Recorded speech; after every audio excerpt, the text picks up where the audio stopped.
The life-saving sound of an ambulance siren could already be heard in the distance. But at that moment, Emma was only thinking about how to hold her boss's head steady so he wouldn't choke on his soda. His face was pale, and his shirt was soaked with cold sweat. "Come on, Mr. Brooks," she almost begged, raising the can of Coke to his blue lips with trembling hands. "Please, drink. Just a little." Chaos reigned all around. Someone was shouting panicked orders. Someone's phone was ringing incessantly. But neither the secretary nor the security guard knew what to do. Only the frail cleaning lady in her faded uniform acted with precision and determination, as if she'd been a doctor her entire life. "He needs sugar," she repeated sternly, looking at the bewildered top managers. "Now!" And when Nathan Brooks, the influential entrepreneur, finally opened his eyes and met her gaze, full of confusion and pain, Emma fought back tears. She knew. Another second, and it could be too late. Good day, friends. Let us know in the comments where you're watching from. Don't forget to subscribe and give the video a like. Just hours before this scene, Emma couldn't have imagined that she would be the one saving her boss's life. 3 weeks before, she timidly crossed the threshold of the glittering Brooks Enterprises skyscraper in New York City, accepting a night job as a cleaning lady. She was 25, had recently moved there from a small provincial town, and was desperate for money. Due to poverty and illness in the family, she had been forced to drop out of school immediately after high school. At home, far away, awaited her widowed mother, Maria, and 2 younger siblings, 17-year-old Michael and 14-year-old Caroline. Emma was the family's sole breadwinner, sending most of her modest earnings to her mother each month, keeping only a sliver for herself. So little that it barely covered the rent of the tiny basement room and groceries. But there was no other way out. Her brother was preparing to enter college, her sister was an excellent student at school, and Emma was ready to make any sacrifice for the sake of their future. The night shift initially terrified her. Every night at precisely 10 o'clock, she'd leave her apartment in a rough neighborhood, walk 15 minutes to the subway station, and then ride another 40 minutes to Manhattan. At 11, she'd start her shift on the top floors of the office building. From the 17th to the 23rd, 7 floors of luxury offices were supposed to be sparkling clean by morning. Until 7 in the morning, Emma scrubbed toilets, vacuumed carpets, wiped endless glass partitions, and polished expensive furniture. By 8, she'd return home, exhausted, sleep until 4 in the afternoon, then call her mother and brother and sister to check in, buy the simplest food, cheap pasta, rice, canned vegetables, and head off to work again. This grueling routine repeated itself day after day. The first few days taught her her place. Those employees who stayed late paid no more attention to the night cleaner than to a ghost. Emma tried to do her job quickly and quietly, barely raising her eyes. She didn't want to disturb anyone. But even so, she caught glances, indifferent or irritated. Many office workers, noticing her with a bucket and mop, merely frowned and gestured where she could and could not go. Some continued with meetings or phone conversations as if she didn't exist. For them, the cleaning lady was as much a part of the interior as a trash can or a coat rack, and nothing more. However, in the office on the top, 23rd floor, everything was different. On the very first night, as she entered with a cart and cleaning supplies, Emma felt the gaze of Mr. Nathan Brooks, the CEO of the corporation himself, on her. She froze, embarrassed. A young man in his early 30s stood by the window, arms crossed over his chest, openly examining her without saying a word. His gaze seemed to be watching her every move. Emma felt her cheeks begin to heat up. Usually, she was accustomed to two reactions: complete ignorance, or the occasional attempt at familiar humor from a few security guards or managers. But this was neither. Mr. Brooks didn't look irritated or mocking. In fact, he seemed curious, as if he were trying to solve some kind of riddle. "Go on, miss. Don't be shy," he suddenly said in an unexpectedly soft baritone, noticing her confusion. Emma quickly lowered her eyes and began wiping the wide window, trying to be quiet. Her heart pounded with excitement. Being alone with the most powerful man in the company was terrifying. Out of the corner of her eye, she saw Nathan Brooks still watching her. In the silence of the spacious office, the only sounds were the rustling of the cloth against the glass and the muffled noise of the night city outside. Mr. Brooks's office was striking in its luxury and size. Floor-to-ceiling windows covered an entire wall, offering a breathtaking view of New York City at night.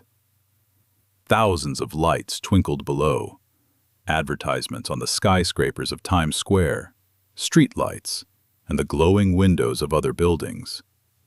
It was a view of the city of dreams, and simultaneously, a city that never sleeps. Emma caught sight of her reflection in the clear glass. A short, slender woman in a simple uniform, diligently polishing the window, and behind her, the tall figure of the office's occupant. Nathan stood beside his enormous mahogany desk, piled high with papers.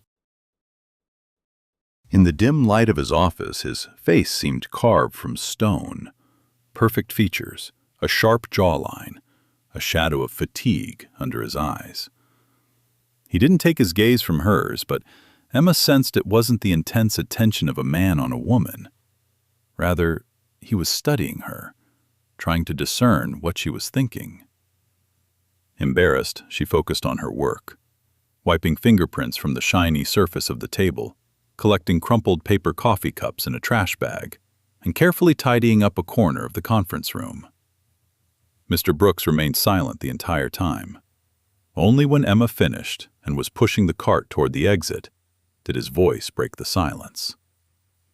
"Your name?" She jumped in surprise. Turning around, she saw that Nathan Brooks was now sitting at the table, leafing through some documents, but judging by the tenseness of his shoulders, he was completely attentive. Emma, sir. Emma Carter," she answered quietly. "Thank you, Emma," he said calmly, looking at the laptop screen in front of him. "Have a good evening." His words caught her off guard. He thanked her? "Good night to you too, Mr. Brooks," Emma muttered, backing away awkwardly toward the door. When she left, her heart was still pounding with a frightened rhythm. Never before had a manager of such stature spoken to her so humanly, and even remembered her name, even though she hadn't even introduced herself. "Perhaps he read it on my badge," she thought, glancing at the plastic name card pinned to the breast pocket of her uniform. But deep down, she somehow believed he'd actually made the effort to remember the name of a simple cleaning lady. The thought brought warmth and joy to her, though she was afraid to admit to herself why. Over the next 2 weeks, Emma truly got used to the building. She knew which offices she could vacuum without fear of irritating anyone, and which ones were best left for last after everyone had left. She learned to notice where documents were left unlocked, so she wouldn't accidentally read anything she shouldn't.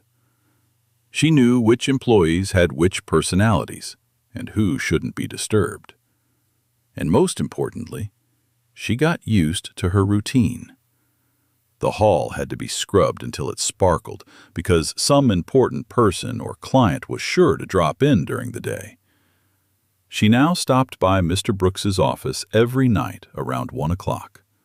That's when most of the other employees had already left the floor, and he usually took a break for another cup of coffee.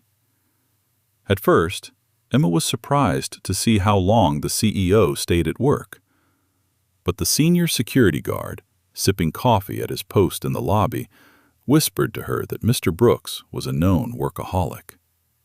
"He often works until 3 or 4 in the morning. They say he built his empire on that. While his competitors sleep, he makes money." Emma knew firsthand the price of such hard work. Back home, when she was in high school, her best friend's father also worked long hours at work, eventually dying of a heart attack right at his desk.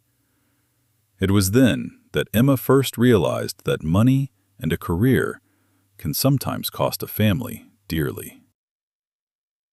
Nathan Brooks, according to rumors, had been working since his youth.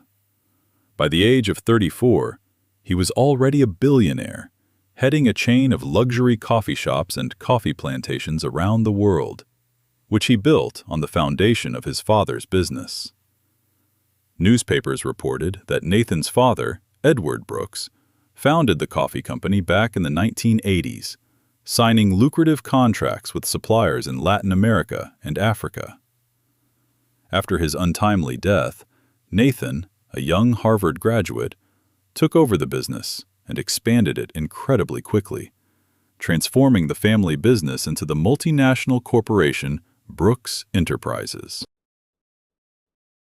The company owned plantations, roasteries, and boutique coffee shops in dozens of countries, and Nathan Brooks himself was a legend in the business world, a model of unwavering discipline and ruthless leadership. Of course, all the employees simultaneously respected and feared him. They described him as a fair but stern boss. He generously rewarded those who generated profits, but mercilessly punished mistakes. In short, he was a business shark. Emma saw another side, too. She'd come to clean his office late at night, when the gleaming leather chairs in the conference room were empty, and Mr. Brooks, alone, would inevitably show signs of fatigue. While he was impeccable during the day, a perfectly tailored Italian suit, a confident posture, a cool, penetrating gaze, in the early morning, something vulnerable would emerge. Whenever he thought no one was watching, a shadow of exhaustion would creep across his face. Emma would catch glimpses of him signing important documents with a slightly trembling hand. Or how, while video conferencing with one of his foreign partners, he would periodically rub his temples, closing his eyes as if he had a headache. A couple of times, she'd seen Mr. Brooks, alone, lean heavily on the table and exhale, exhausted, his eyes closed, as if he'd run a marathon. But as soon as someone entered or the phone rang, he immediately straightened up and again put on his cold mask of imperturbability. Emma noticed these changes more acutely than others, maybe because she herself was always attentive to details, or maybe because she came at precisely the hour when Nathan Brooks was already completely exhausted. And also because she was all too familiar with such symptoms. One night, while dusting the shelves of Mr. Brooks's awards and business books, Emma overheard him talking on the phone. She tried not to eavesdrop, but Nathan's voice suddenly rose to a shout, and she became wary. "No, Mom, stop!" he almost shouted, and Emma flinched, dropping the rag. "I don't have time for doctors right now, you understand?" She immediately looked away and pretended to be busy with work, but the contents of the conversation were being stored in her memory against her will. "It won't happen again," Nathan said sharply, but there was a hint of weariness in his voice. "I told you, I'm fine. I'm only 34. I'm not going to repeat my father's fate." Emma's heart sank. Was he talking about his father? Nathan lowered his voice, and she only heard fragments after that. "Diabetes.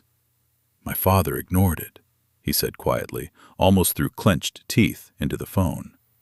Then louder, "Listen, age has nothing to do with it." There was a pause as Nathan listened to his mother's objections. Emma glanced at him furtively. His face was pale, his gaze troubled. It was clear the conversation had been unpleasant. "Okay," he finally agreed, wearily. "Okay, Mom. After the presentation, I promise I'll go see the doctor, but right now I have to work." He hung up and sat for a few seconds, clutching the phone in his hand and staring straight ahead. Then, suddenly realizing it, he quickly straightened up and frowned, noticing Emma by the shelves. "What are you messing around with there, Miss Carter?" he snapped irritably. "Finish up and get to the offices below." "Yes, of course, sorry," she muttered, and, gathering her things, went out, closing the door behind her. Emma could barely sleep that night. A conversation she'd overheard literally chilled her. So Mr. Brooks's father had diabetes, and he died because he didn't seek treatment in time? And now his mother is worried that her son is showing similar symptoms and begs him to see a doctor. But Nathan can't find the time, citing an important presentation. He's right. 34 isn't 60, like his father was. But diabetes is an insidious disease. It can begin much earlier in old age. Emma knew this better than most. For 3 years, she cared for her grandfather Tom, whose type 2 diabetes was diagnosed too late. He died at just 65, tormented by dozens of complications, all because he persisted in denying his illness. He claimed men didn't suffer from women's ailments, brushed off complaints of weakness and thirst, and blamed the weather and his age. And when he could no longer bear it, the disease had progressed so far that doctors gave up. Could Mr. Brooks have diabetes too? Emma thought, tossing and turning on the narrow bed in her small room, listening to the rustling of rats behind the wall. Of course, she wasn't a doctor, but there were too many coincidences. The trembling hands, the cold sweat, the noticeable weight loss. He really had lost weight. In recent weeks, his expensive suits had been hanging off him like sacks. Emma had seen with her own eyes the tailor bring in his hemmed trousers. The increased fatigue, the shortness of breath, it was all so familiar. And his father had a history of diabetes. All the signs were there. But what could she do? Who was she to tell a billionaire about his health? She could be fired for simply being curious. And will he believe her, a simple cleaning lady? For several days, Emma was plagued by doubts. She continued to work, watch, and ponder agonizingly. Should she speak or not speak? She felt she couldn't remain silent if something was truly wrong with Mr. Brooks. But had she mustered up enough courage to intervene? That night, after overhearing her mother's conversation, Emma arrived at work with a determination she'd never expected. Donning a uniform jacket with the cleaning company logo and pulling her hair back into a tight ponytail, she looked at her reflection in the cracked mirror of the entryway. "I have to try," she convinced herself. "If I keep quiet and something bad happens to him, I'll never forgive myself." Bracing herself for the worst, Emma brought a small dictionary of medical terms from home, in case she needed to accurately describe the symptoms in English. Her command of the medical vocabulary was limited, as she had gleaned her medical knowledge from old books and the internet in her native language, but she figured she could explain it. However, the moment she stepped into Mr. Brooks's office, all her courage vanished. He was especially pale that night, with dark shadows under his eyes, but his gaze remained stubbornly focused. Financial report slides blazed on the large screen before him, and he was barking orders to one of his subordinates on the phone. Emma simply didn't dare disturb him. The right moment never presented itself. Mr. Brooks didn't even glance her way, too immersed in his work. He seemed more agitated and irritated than usual. Emma merely quietly cleared away the trash, dusted the entrance, and left without saying anything. By morning, she was chiding herself for her timidity. Perhaps she'd missed the chance to warn him and prevent disaster? But the nagging fear of losing her job was too strong. If she were fired, the family would be in dire straits. Her brother would have to drop out of preparatory classes and go to work as a loader, and her sister would have to forget about her new school uniform and textbooks. An unpleasant decision matured by itself. If she can't bring herself to speak, she should write a note. It'll be easier that way. She won't have to wait for the moment. She can think about her words. And most importantly, she won't have to see Nathan Brooks's reaction in person. He'll read it. He might get angry, but at least she'll convey the truth. And maybe he'll listen. Even if she gets fired after this, at least she did what she could. The next day, before heading to work, Emma spent a long time poring over a piece of paper. She wrote the letters slowly and carefully, remembering the wording so as not to sound too categorical or offensive. In the end, she came up with a short text. Mr. Brooks, you're exhibiting symptoms similar to those of uncontrolled diabetes. Hand tremors, excessive sweating, and weight loss are warning signs. Please see a doctor as soon as possible. Your father died from the same thing. Don't repeat his mistakes. After reading it 10 times, Emma carefully folded the note and hid it in her pocket. Her hands had been shaking with anxiety all day, and by evening she could barely stand. She'd slept too little and was too nervous. She was afraid, but she knew she couldn't put it off. An important event was scheduled for Friday, a presentation to the board of directors and foreign investors. The corporation had been preparing for this event as if it were a battle. Management demanded everything sparkle. Employees were working overtime for the second week, translating reports into several languages and testing equipment in the conference room. Nathan Brooks personally oversaw every step of the preparation, and rumors spread through the office that he wasn't sleeping at night and had completely stopped eating, switching exclusively to coffee. The day before the presentation, on Thursday night, Emma knew that if he didn't agree to see a doctor now, it might be too late.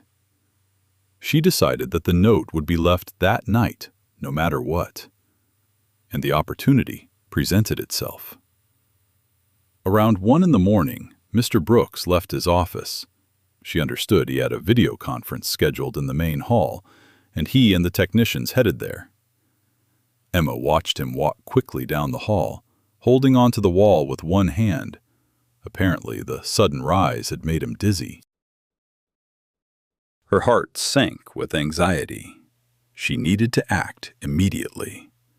She darted into Nathan's empty office, quickly fished a folded piece of paper out of her pocket, and placed it right in the middle of the desk, on top of the scribbled notepad with the presentation plan. The white sheet of paper stood out sharply against the scattered documents. After making sure the note was in plain sight, Emma quickly left, trying not to betray her nervousness. A quarter of an hour later, Nathan returned. Emma pretended to be busy cleaning the back of the office. She was carefully polishing the handle of the massive oak door, keeping one eye on Mr. Brooks. He approached the desk and immediately noticed someone else's piece of paper among his own. He picked it up, frowned, and began to read. Emma watched as his expression changed as he read, from bewilderment to surprise, then to outright anger. "Who wrote this?" he suddenly exploded, clutching the note in his fist. His voice echoed loudly throughout the 23rd floor. Emma jumped in surprise and dropped the rag. Nathan rushed to the door, looking around the empty reception area, then again fixed his gaze on the girl, who stood frozen at the door, deathly pale. "Is that you?" he muttered in a dangerously quiet voice, clutching the paper with a trembling hand. Emma froze. Her heart sank. She met his eyes and realized silence was pointless. He already understood everything. She began, but her throat was dry. "I meant well, sir." "How dare you!" Mr. Brooks's voice rose to a shriek. He took a step toward her, and Emma instinctively backed away. "Who gave you the right to pry into my personal life? Do you think you can play doctor by cleaning my office?" His eyes blazed with anger, red sparks flashing in them, either the lamp's reflection or a feverish glare. Frankly, Emma was terrified. She had never seen Mr. Brooks so furious. "I'm sorry, Mr. Brooks," she stammered, pressing her back against the wall. I thought you were showing dangerous symptoms, and I just wanted to help." "You wanted to help?" he interrupted her with a contemptuous smirk. "You personally? Me?"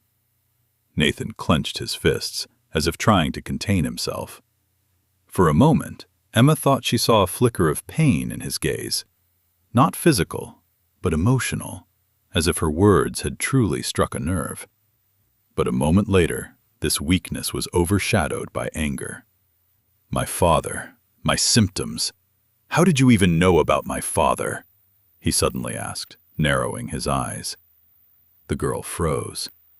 Of course, he realized she'd overheard the conversation with her mother. Emma sighed bitterly. There was nothing to hide now. "By chance, I overheard a few words when you were talking on the phone," she admitted guiltily. "I wasn't eavesdropping on purpose, sir. Honest. I was just cleaning nearby." Nathan slammed his fist on the table so hard that the paper stand jumped. "So that's it. So you're a spy too," he spat. His jaw muscles clenched with rage. "Do you even realize the position you're putting yourself in?" He looked at her intently, appraisingly, coldly. Emma felt like a bug under a microscope. Her stomach went cold. I was just scared for you, Mr. Brooks," she said quietly, her voice shaking. "My grandfather died of diabetes, and he had the same symptoms. I was a child then, and there was nothing I could do. And now I couldn't stand to watch someone else die because of pride." The words were out of her mouth before she could think. Nathan's face contorted, either from indignation or surprise. A deafening silence fell. Emma realized she'd spoken too boldly. Her heart began to pound wildly. She was definitely going to be fired now. Or worse. She pressed her hands to her chest, trying to calm the trembling.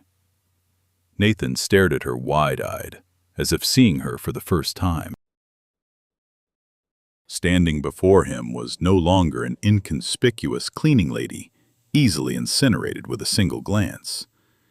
Here was a young woman with pain in her eyes, with genuine emotion in her voice.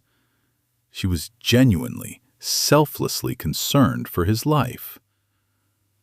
Emma realized she had revealed too much of her personal information and blushed deeply, looking down again. Nathan's face twitched. He was silent for a few seconds, struggling with himself. Somewhere, deep inside, gratitude stirred. Emma's words about his grandfather and the fear of losing someone again had touched him. But far more powerful was his wounded pride. He couldn't accept it. The boundaries were too violated. The very idea that some cleaning lady, an uneducated immigrant, had diagnosed him and decided to lecture him was too unthinkable. Even if she was right. "You're fired," he finally said, quietly but sharply. "Pack your things and leave immediately. I won't tolerate you here another minute." Emma stood frozen in place, fired, like a bolt from the blue. Yes, she'd expected this outcome, but she'd clung to the glimmer of hope that perhaps her impulse would be appreciated. In vain. Before her stood the same implacable Mr. Brooks, jaw clenched, gaze hard, lips white. The decision was final. "I understand," she said, barely audibly, feeling a lump rising in her throat. "I never want to see you again," Nathan said, turning away. "Get out of here." He almost spat out the last words, clearly afraid of breaking into a scream. Tears welled up in Emma's eyes. She fought back the tears, nodded quickly, turned, and ran out of the office, even forgetting the cleaning cart. In the empty nighttime hallway, the girl stopped, leaning her forehead against the cold wall. It was all over. She'd been fired. And now what? Panic was building in her chest, like the floor was crumbling beneath her feet. She couldn't survive another day without work. No savings, no diploma, no connections that would help her find something decent. She had to pay the rent in a week and send money to her family in 2. Mom. What would Mom say? What would happen to her brother and sister? Emma covered her face with her hands. 2 hot, salty streams ran down her cheeks. But along with the fear came relief. Strangely, through her despair, she felt pride in herself. For the first time in years, she had spoken the truth without fear. She had tried to save someone, even if he had rejected her. She remembered Nathan's stern face and the way his eyelid had twitched when she mentioned her grandfather. Maybe a drop of doubt had begun to creep in. Maybe, even after firing her, he would finally consider seeing a doctor. "I did what I had to," Emma told herself, wiping away her tears with the edge of her sleeve. "Whatever happens next, I tried to warn him." She quietly returned to the office. Mr. Brooks had already left, apparently not wanting to see her again. Emma gathered her tools. The piece of paper with her note was no longer on the desk. Nathan must have thrown it away. And yet, she hoped the words had at least lodged in his head a little. After one last look around the office where she'd spent so many quiet nights, Emma headed for the elevator. She pressed the call button. The doors slid open softly, beckoning her in with a cool, mirrored shine. "Good night, Mr. Brooks. I hope you do go see the doctor. Life is more important than pride," she whispered, stepping into the elevator and pressing the button for the first floor. The doors closed, revealing her small, slumped figure for the last time.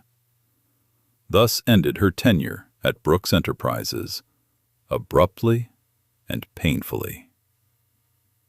3 days passed. Those 3 days were a true ordeal for Emma. The morning after her dismissal, she barely slept, her eyes red from crying, and set out to tour all the nearby neighborhoods, looking for any kind of work.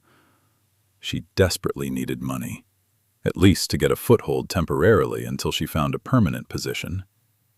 She tried dozens of eateries, hotels, and small businesses, but was politely turned down everywhere. Some looked at her and shook their heads. Who hires strangers without references? At one hotel, the manager asked for her documents, and upon learning she only had 6 months left on her temporary work visa, he hesitated. "Sorry, our positions are long-term. We need full legalization." Emma returned home only at night, tired, hungry, and with even greater anxiety in her soul. The next day was a repeat of the previous one, searching and searching from morning until night. Nothing. Exhausted, she sat under her stairs, locked the door, and tried to formulate a plan. She might have to go back home, to her family. But what would she return with? Empty-handed? A crushed dream? And guilt? No, she couldn't allow that. She had to fight. Early in the morning, on the third day, her phone began ringing, unceremoniously yanking her from her restless sleep. Without opening her eyes, Emma felt for the phone under her pillow and held it to her ear. "Hello?" "Emma, thank God! It's Esperanza, your forewoman." The quick, tired voice of the boss from the cleaning company Emma worked for rang through the phone. "I know what happened." Emma closed her eyes. So, word of her dismissal had already reached the right place. Mr. Brooks had probably called the owner of the contractor and ordered her removed from the site. But she couldn't resist. "Esperanza, forgive me. I didn't mean to let you down," she stammered. "Listen, Em," the forewoman interrupted her. "The thing is, Mr. Brooks just called me himself." Emma went cold. He'd probably ordered her fired with a bang. But why call her personally? "He ordered you returned to the facility tonight," Esperanza continued unexpectedly. "He said there was some, The woman hesitated, searching for the right word. "Incident, yes. And now he's demanding that you clean his office, just like before." Emma sat down, not believing her ears. "But he fired me himself." "I have no idea what's going on there, but if the boss himself has changed his mind, then that's how it's going to be." The forewoman was clearly as surprised as Emma herself. "Will you be able to come on shift today? It's due at 11, as usual." Yes, I can," Emma answered automatically. She hung up and sat there for a few minutes, stunned. Her heart was pounding. Mr. Brooks had insisted on her return. Was this a whim? A painful caprice? Or was he so arrogant that he couldn't find anyone better? What if he heeded her warning and still wanted to apologize? Emma pushed that naive thought away. Nathan Brooks wasn't the kind of man to apologize to a cleaning lady. Rather, he'd decided to hush up the incident. "He'll say he overreacted, but he'll fire me later when I hand over the reins," she thought gloomily as she got ready for work. "Probably in front of witnesses, so no one would think he'd changed his mind. It doesn't matter. The main thing is that I have a chance to earn money again. We'll see what happens." This time, entering the familiar foyer on the 23rd floor around 11 o'clock at night, Emma immediately sensed a change. There was an unusual bustle outside the boss's office. Assistants were rushing back and forth with folders and iPads, and an IT specialist was on duty at the conference room door 24/7. Everyone was on edge. That historic presentation was coming tomorrow. Emma found her forgotten cleaning closet, changed, and tied a headscarf. Quietly, trying not to be seen, she approached Mr. Brooks's office. The door was ajar. She peeked in and almost gasped. She had never seen such chaos. Crumpled sheets of paper littered the floor. Dirty coffee mugs and energy bar wrappers were scattered everywhere, and a wrinkled jacket and tie had been thrown directly onto a chair. The air was thick with the sharp, suffocating smell of spilled coffee, mixed with sweat and something faintly sour, the scent of despair and insomnia. In the 3 days since her absence, Mr. Brooks's office had clearly become a battlefield, and the commander himself looked no better. Nathan sat at his computer, bent so low he was almost touching his nose with the screen. He was frantically rubbing the bridge of his nose with his left hand and typing on the keyboard with his right. Stacks of reports, line after line of numbers, piled nearby. On the eve of the big day, it seemed he hadn't stopped working for a moment. Emma knocked softly and said timidly, "Good evening, Mr. Brooks." Nathan flinched and looked up. Their eyes met. Seeing Emma in the doorway, he froze for a split second, as if he couldn't believe his eyes. Then he leaned back nervously in his chair. "Good day," he responded dryly. His voice sounded hoarse and cracked. Clearly, he hadn't spoken to anyone in a normal tone for a long time. A deadly weariness lingered in the corners of his eyes, and yet, despite the forced formality, Emma detected a hint of confusion, as if he didn't know how to act around her after what had happened. She nodded and entered, pushing a cart in front of her. She began with the usual chores, collecting the dirty mugs, bagging the wrappers, and wiping the desk with a damp cloth where there weren't any scattered papers. It felt awkward, as if nothing had happened, but they both knew otherwise. A heavy silence fell over the room, broken only by the rustling of papers and the tapping of Nathan's fingers on the keys. The tension was literally in the air. It seemed like something was about to break down, but neither of them dared to start a conversation. Each was lost in their own thoughts. Nathan tried to concentrate on the numbers, but it was difficult. His eyes were watering with fatigue, and his temples were pounding. Emma sneaked glances at him, trying to figure out how he was feeling. He looked terrible. His face was drawn, his cheeks were sunken, his skin was grayish. The line on his neck was clearly visible. She hadn't seen anything like that before. And his hands. She noticed how he reached for the mug next to him, and his fingers trembled slightly. Having cleared the mess, Emma began mopping the floor. While polishing the dark marble near the window, she saw Nathan's reflection in the glass. He pulled the very same piece of paper, her note, from the desk drawer and put it back without reading. Her heart sank. He hadn't thrown it away. So he'd saved it. Reread it? Suddenly, the silence was broken by a sharp sound, a thud on the table. Emma turned and saw that Mr. Brooks had dropped his pen. He bent to pick it up, and at that moment all the papers, which had been held in a precarious pile until then, scattered across the floor. "Damn it!" he blurted out. Nathan tried to bend down to pick them up, but immediately jerked and grabbed the edge of the table. His head must have started spinning. He slowly straightened up, shielding his eyes with his hand. Emma instantly jumped up to him. "Let me help," she said quietly, and began to collect the sheets of paper.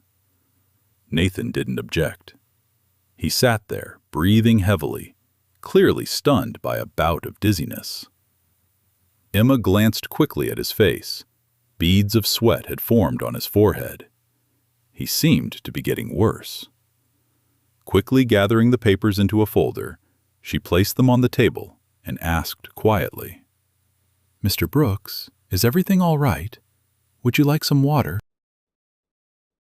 Nathan opened his eyes and looked at her. Her gaze had softened. Weariness and hidden suffering were visible in her dark gray irises. He wanted to brush her off, as before. But before him stood the girl he had wronged, the girl he had brought back, and who, despite everything, now looked at him with genuine concern. He began hoarsely, but his voice broke. He cleared his throat and tried to get to his feet. I'm fine, he answered habitually. However, as he rose, he staggered. Emma instinctively reached out her hand, afraid that he would fall. Nathan barely held on to the back of his chair. Everything was swimming before his eyes. An alarm bell rang in his ears. This attack was worse than the previous ones. His body was starting to fail from the strain. He knew he needed to eat something or take some medication. But time. Only 24 hours until the performance. There wasn't a minute to waste. He forced himself to take a step and felt his legs go weak. Emma couldn't take her eyes off him. Her insides clenched. He was literally falling off his feet. She had to do something, right now. "Should I bring you some water with sugar?" she asked, unexpectedly firmly. Nathan froze, surprised by the precision of her suggestion. Water? With sugar? Emma smiled slightly, kindly and encouragingly. "You know, my grandfather felt like that sometimes too. Warm water with some dissolved sugar always helped him, until we could take him to the doctor." Nathan slowly sank back into the chair. He looked up at Emma, and for the first time, she saw no coldness or anger in his eyes. Only weariness and trust? He truly felt ill, and he decided not to push away help. "Perhaps, yes," he said hoarsely. Emma nodded and quickly slipped out of the office. At the end of the hallway was a small staff kitchen. She grabbed a clean glass, filled it with filtered water, and added 3 spoonfuls of sugar, stirring with a trembling hand. "If only I could get it done in time," she thought, hurriedly returning to her boss. Nathan sat leaning back in his chair, his eyes closed. His forehead glistened. A large bead of sweat rolled down his temple. "Here, please, drink this," Emma said softly, handing him the glass. "Just take it slowly." Nathan took the glass in trembling fingers. Emma supported his hand, afraid he'd drop the water. He took a couple of sips. A sugary sheen remained on his lips. His gaze brightened slightly. "Thank you," he said quietly, taking another sip. "It's strange. I haven't had a bite since 6 this morning," he added quietly, as if apologizing. "Since 6 in the morning?" Emma gasped. It was now well past midnight. "You haven't eaten anything all day?" He shook his head in embarrassment. "I don't remember having breakfast or lunch. Coffee, yes, but food." "You need to eat something immediately," she said sternly, forgetting the difference in status. "At least a little." She set the glass down on the table and ran out into the hallway, leaving Nathan staring after her in bewilderment. A minute later she returned, holding a small granola bar. "This is my dinner, or rather, was my dinner," Emma said sheepishly, handing him a nutritious bar. "It's got oats and honey. Not much, but better than nothing. Please eat it, Mr. Brooks." Nathan took a candy bar and suddenly felt a lump in his throat. It had been so long since anyone had truly cared for him. His mother, perhaps, but mostly with reproaches and orders. His father had died long ago. His friends, and not even friends, only business partners. And here was the girl he'd rudely insulted and kicked out yesterday, now, having forgotten the insult, feeding him like family. Nathan lowered his eyes, trying to hide the overwhelming emotion. He opened the wrapper and took a small bite. He had no appetite. His mouth tasted bitter, and his whole body ached with fatigue. But he forced himself to chew. Emma, meanwhile, sat down on the chair opposite him. The first time she'd allowed herself to sit in his presence, but now was no time for ceremony. A strange lull has set in. The night city glowed outside the windows, the lights of advertisements flashed rhythmically, and a siren blared in the distance. Here, high above the streets, in the soft light of a table lamp, two people silently shared a candy bar. Nathan broke off half and handed it to Emma. She objected, surprised. No, this is for you." "You probably haven't eaten either," he said shortly. "Please." They finished the candy bar, one by one. Emma, sitting across from him, watched furtively. Nathan's complexion had improved slightly. The sugar had taken effect. The flush had returned a slight flush to his cheeks, and his gaze had become more focused. He no longer looked on the verge of fainting, though he still looked very weak. "I feel so bad," Nathan suddenly whispered, looking down at the empty wrapper. "I feel bad that I made you worry about this." Emma shook her head. "There's nothing to worry about. I just did what I had to do, Mr. Brooks." He looked up and, for the first time, looked her straight in the eyes, without his usual mask. Emma was struck by the pain and weariness reflected in those gray eyes. How tired he must be of being alone. The thought struck her with unexpected clarity. "Your grandfather," Nathan began quietly. How did he die?" Emma sighed. She understood why he was asking. He was afraid to hear the answer, but he asked like a man who needed a push. "Slowly," she answered honestly. "First, Grandpa's vision started to fail. Diabetes damaged his eyes. Then he developed severe leg infections, and the wounds wouldn't heal. Finally, his heart gave out." Nathan covered his face with his hand. Emma saw his fingers tremble. "And all of this could have been prevented," She added quietly, "with a simple blood test and some pills, if he had sought help in time." They were silent for a moment. The soft hum of the air conditioner was the only sound. Nathan swallowed, opened his mouth, and then hesitated. "Why are you telling me this?"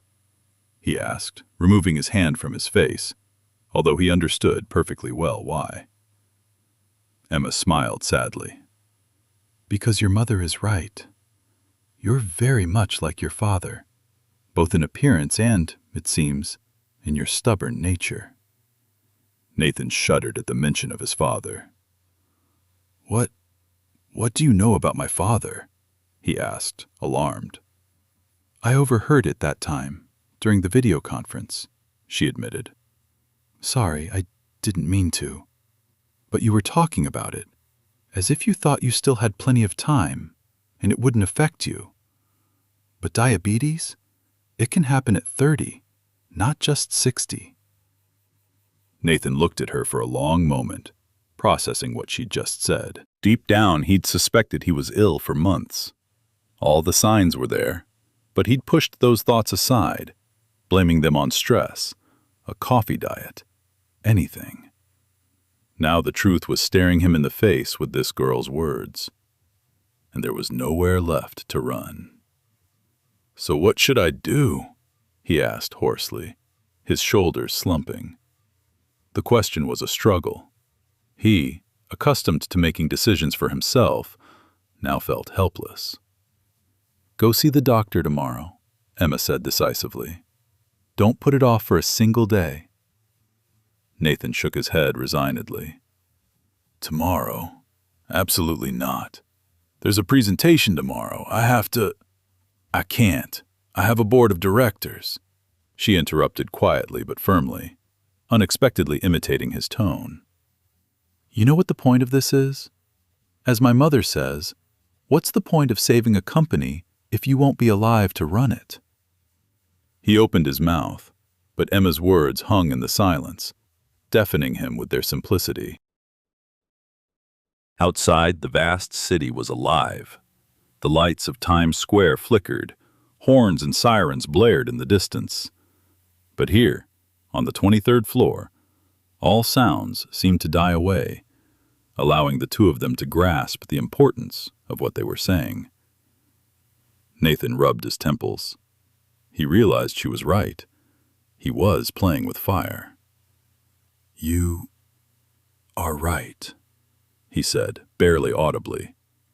He raised his eyes to her, and they reflected gratitude and shame at the same time. "Emma," he called softly, as if tasting her name for the first time. "Thank you for the water and for not being afraid to worry about me." These simple words became the best reward for the girl. Her heart filled with warmth. How many nights had she felt like a ghost, invisible, a nameless person, a mechanical cleaner? And now, the most powerful man in this corporation was thanking her, sincerely, by name. Emma felt a piercing wetness in her eyes and quickly lowered them so he wouldn't notice. "Just promise me you'll go to the doctor tomorrow," she asked softly. "Please." Nathan looked away toward the dark window. He thought about how tomorrow was a crucial day for the company, how his mother and investors were all waiting. But then he imagined how easily he might not live to see that tomorrow. He imagined what would have happened if it hadn't been for Emma, if he had collapsed somewhere alone, with no one nearby to offer him a glass of water. A chilling sweat broke out on his neck. "Okay, I promise," he lied, not too confidently. Emma looked at him intently, and immediately realized he was lying. A shadow of deception crossed his face. After 3 weeks of observation, she'd learned to read him better than he thought. But she didn't press harder. She saw that the seed of doubt had been sown, and if she persisted, pride might regain its grip. She just smiled sadly and stood up, preparing to leave. "I trust you'll make the right decision, Mr. Brooks," she said quietly. "Now I need to finish cleaning." He nodded, regretting that the barrier between them had come down again. Emma swept the floor, wiping away the remaining dirt, and felt his gaze on her back. She didn't want to leave. She felt like the moment she stepped out the door, Nathan would freeze again and continue to push himself to the point of exhaustion. But she was also afraid to wait too long. He might decide she was abusing the situation. Finally, the office sparkled with cleanliness once again. The chaos she'd found had subsided. Papers were neatly stacked on the edge of the desk. Trash was nowhere to be seen. The floor was shining. Emma approached the door. "I'm done, sir. If you need anything, I'm here on this floor," she reminded him carefully. Nathan hesitated for a moment, as if he was about to say something, but changed his mind. He only said quietly, "Good night, Emma." "Good night, Mr. Brooks," she replied and left, closing the door softly behind her. Nathan sat motionless for a long time, staring at the closed door through which the girl had disappeared. He felt uneasy, yet strangely light. He pulled the crumpled note from the desk drawer, the very one that had caused such a storm within him 3 days ago, and read it again, carefully straightening the crumpled sheet. "Please see a doctor as soon as possible. Don't repeat his mistakes." The handwriting was uneven, but meticulous. He imagined Emma writing it, syllable by syllable, worried. Nathan suddenly realized he wasn't angry anymore. This brave girl had saved his life, perhaps today, or perhaps just by making him at least think about his doctor's appointment tomorrow. He folded the note and put it back in the drawer, like a melody he would play in his mind over and over again. He lied to her. He wasn't going to cancel the presentation for a doctor's appointment. Too much was at stake. Investors from Europe were already on the plane. His mother had organized a meeting with foreign partners, hundreds of millions at stake. How could he cancel all of this because of his own illness? No, he had to endure another day. And then, the decision was made. Nathan pored over documents until late, though his body protested. Sugar and food helped, but only briefly. But he did take some action. He prepared for a possible recurrence of the crisis. He set an alarm on his phone every 3 hours to remind him to eat something. He tossed a box of chocolate bars, bought in advance for the following night, when he definitely wouldn't be sleeping, into his desk. The rest of the night passed relatively calmly.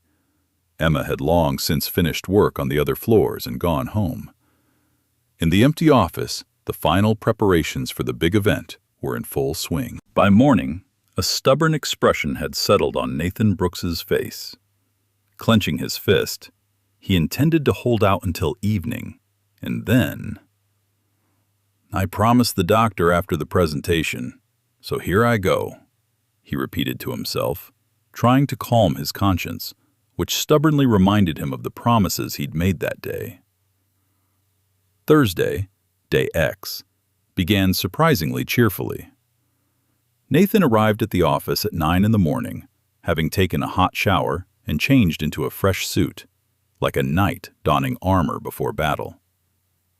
He didn't recognize himself in the mirror. His face was haggard, his skin had a grayish tint, his eyes were sunken. He had to tighten his tie.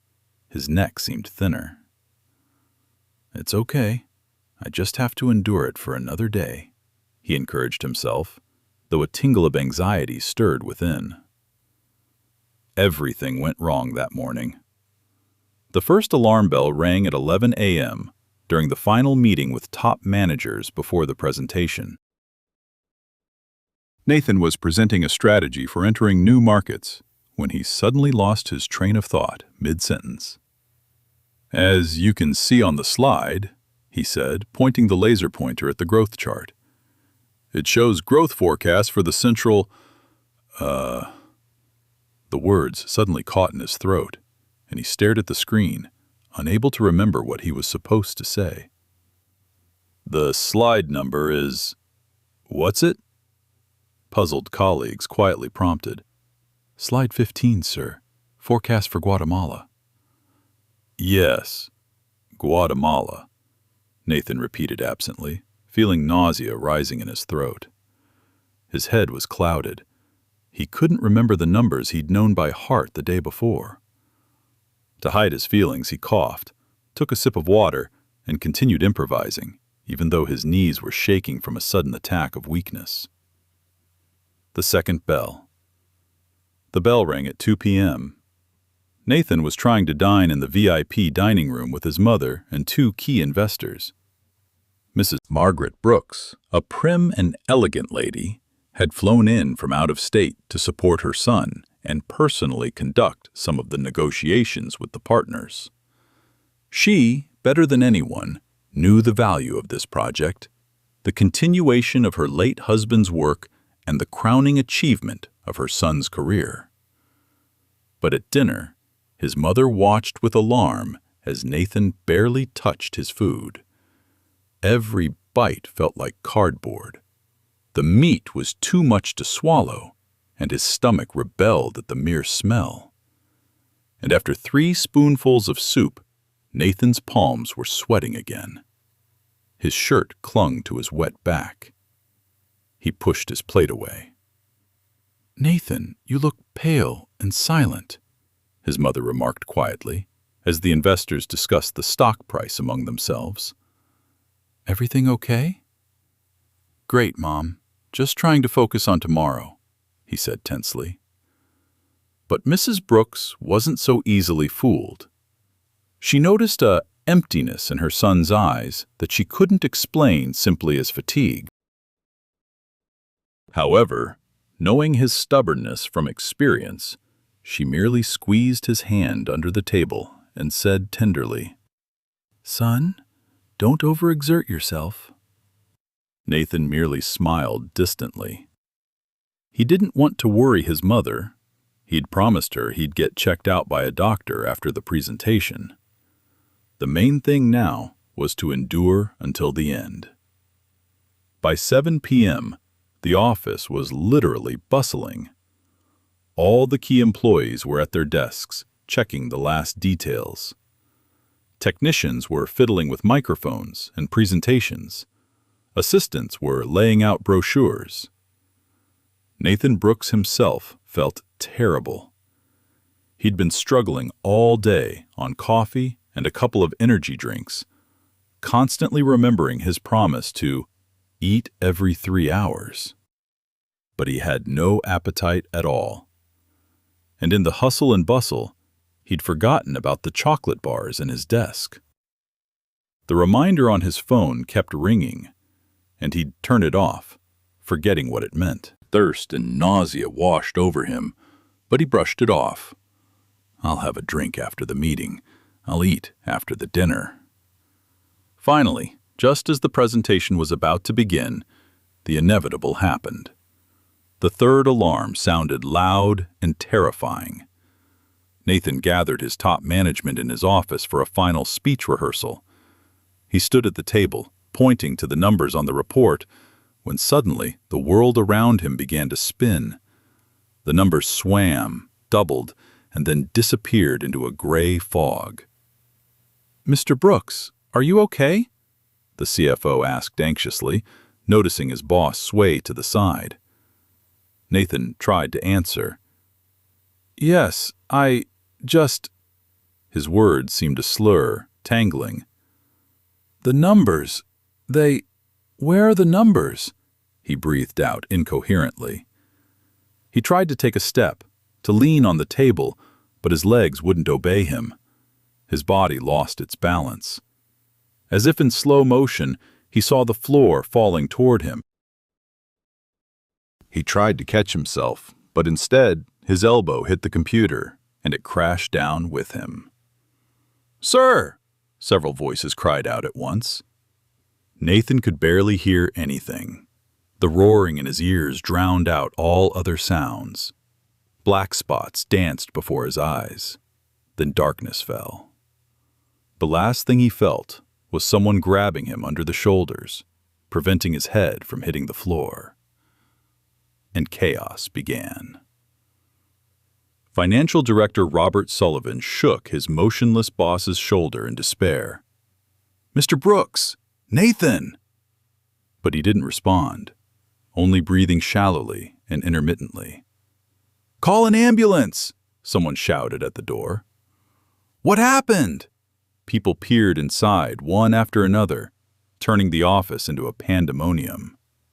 "Stand back!" Robert commanded, loosening Nathan's tie. "Oh my God, he's burning up!" "No, wait. He's gone cold." He touched his boss's forehead. The skin was clammy and cold. Mrs. Margaret Brooks was somewhere in a conference with investors when she received the news. She was already rushing upstairs, pale, pressing her hand to her chest. In this panic, no one noticed Emma appearing in the doorway. She arrived early, knowing about the big presentation. She wanted to inspect everything discreetly before the night shift, and also hoped to learn at least something about Mr. Brooks's condition. She had been anxious since the morning, and, as it turned out, for good reason. As she reached the floor, she saw a crowd at the end of the corridor and heard shouts. Pushing forward, Emma froze. Nathan was lying on the floor, surrounded by people, his face whiter than paper, his eyes closed, his lips terribly pale. He was unconscious. Something inside her twisted. Fear instantly gave way to determination. She dropped the cart and literally pushed the confused employees aside, kneeling beside him. "Let me pass," she said loudly, in a tone that was difficult to disobey. I know what to do. Robert, who had been calling the ambulance service on the phone, looked up. "Hey, who are you?" he began, but Emma was already leaning over Nathan, feeling his pulse on his neck. "I work here," she snapped, "and my grandfather was diabetic." She checked his wrist in one motion. The pulse was thready, too fast. She ran the back of her hand over Nathan's forehead. Damp, cold sweat. "Is his heart beating? Is he breathing?" people around him asked. "He's breathing, but very weakly," Emma replied. "It's a hypoglycemic crisis. His blood sugar has probably dropped dramatically. He needs glucose urgently. Does anyone have any candy? Sweet juice? Soda?" The crowd exchanged glances, all shocked. How could a cleaning lady know such words? Robert was the first to react. He darted in 2 steps to the vending machine by the wall, and yanking the handle, pulled out a can of Coca-Cola. Emma deftly opened it, and lifting Nathan's head, brought the drink to his white lips. Nathan, Mr. Brooks, please drink, she said softly, supporting his head. You need to drink this. Do you hear? To her relief, he opened his eyes slightly. His gaze was cloudy and unfocused, but he seemed to be hearing something. Emma poured some sweet cola into his mouth. Nathan wanted to resist. His mind was spinning, but his throat automatically swallowed the cool liquid. Good boy. Just a little more, Emma muttered, giving him small sips. Her voice sounded surprisingly calm, even though inside she was shaking with terror for him. After a couple of minutes, his breathing deepened. He coughed, his throat was dry, and reached for the can himself, taking a few more sips. Emma breathed a sigh of relief. Things hadn't gotten any worse, and she'd partially regained consciousness. By this point, police paramedics were already rushing into the building. Someone had managed to call 911. But Emma wasn't going to just wait. She knew every minute counted. Everyone, step back and give him some air, she commanded, dispersing the crowded staff. Open a window or the balcony door. He needs fresh air. The people rushed to carry out the order. No one doubted this girl knew exactly what to do. At the critical moment, her confidence inspired confidence even in the most senior people present. Hurried, heeled footsteps sounded in the hallway. Mrs. Margaret Brooks had arrived at a running pace. Seeing her son lying on the floor, she gasped and clapped her hands to her mouth. Emma stood up to meet her. "He'll be fine, Mom," she said firmly, looking into his mother's eyes. "Your son appears to have diabetes, and his blood sugar is dropping sharply. We've given him some sweet cola and are waiting for the doctors." Diabetes, Margaret whispered, feeling the ground slipping out from under her feet. like his father. Tears glistened in her eyes as she looked at the thin girl in her work uniform, bending over her son with such concern. Who are you? She asked hoarsely. Emma Carter, she introduced herself calmly. Night cleaner, Mom. I work here and couldn't stay away. Margaret knelt next to Nathan and grabbed his hand. At that moment, paramedics rushed in with a catheter and equipment. Step aside, let me pass, the senior paramedic commanded. They quickly assessed the patient's condition, pulse and blood pressure. A single drop of blood from a fingertip onto a portable glucometer, and the machine beeped, displaying a number. Glucose levels are dangerously low, 2.4 millimoles per liter, the paramedic announced. The norm is 4 to 6. Any further and he could have slipped into a coma. Margaret covered her mouth, holding back sobs. Emma clenched her fingers tighter, truly frightened for the first time. This was so serious. Her guess had been correct, but the situation was critical. The medics acted quickly. They started a glucose strip and put on an oxygen mask. A few minutes later, Nathan finally regained consciousness, pale and weak, but already fully aware of his whereabouts. He looked in amazement at the doctors around him, then at the worried face of his mother next to him. What happened? He muttered with difficulty. I fell? Shh, don't say anything, son. Margaret stroked his hair like he was a little boy.